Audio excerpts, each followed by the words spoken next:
But that leads me to this question about crypto that Benjamin writes in. He says, in 2007 at the USC Law School, Charlie said, "I'm not entitled to have an opinion on this subject unless I can state the arguments against my position better than the people who are supporting it."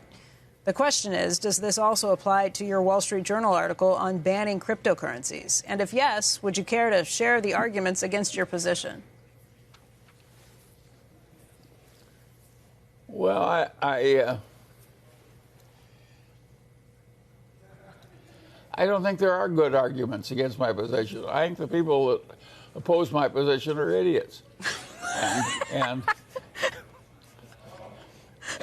And so I don't think there is a rational argument against my position.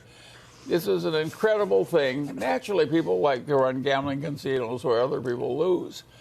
And the people who invented this crypto crapo, which is my name for it, and sometimes I call it crypto crapo, and sometimes I call it,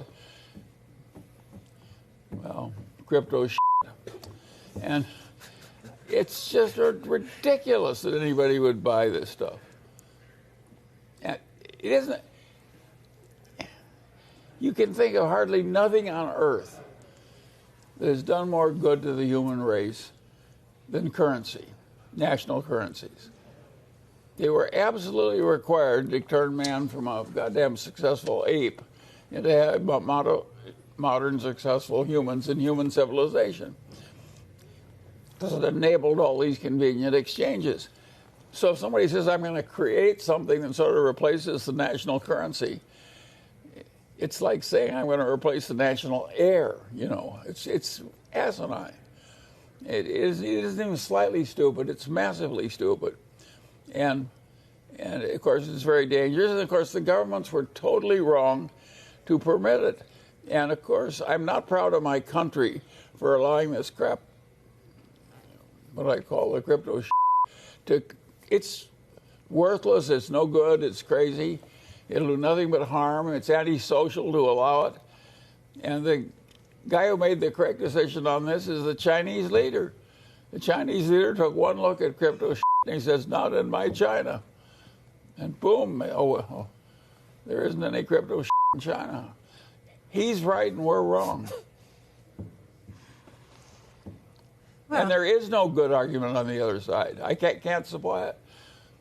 So does that counter what you said back at USC? That you shouldn't have a position unless you can counter? No, it isn't counter. I do think you ought to be able to state a lot of issues. You ought to be, how big should the social safety net be? That's a place where reasonable minds can disagree. And you should be able to state the case on the other side about as well as the case you believe in. But when you're dealing with something as awful as crypto shit, it's just unspeakable. It's an absolute horror. And I'm ashamed of my country that so many people believe in this kind of crap and that the government allows it to exist. It is totally, absolutely crazy, stupid gambling with enormous house odds for the people on the other side.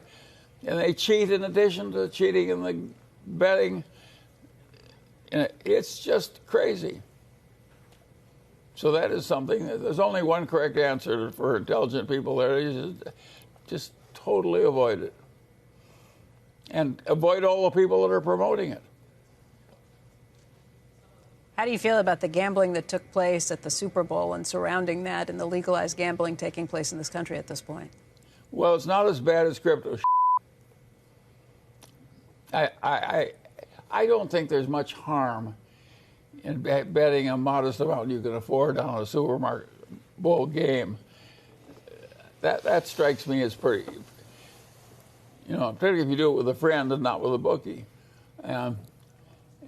So I don't have the same feeling.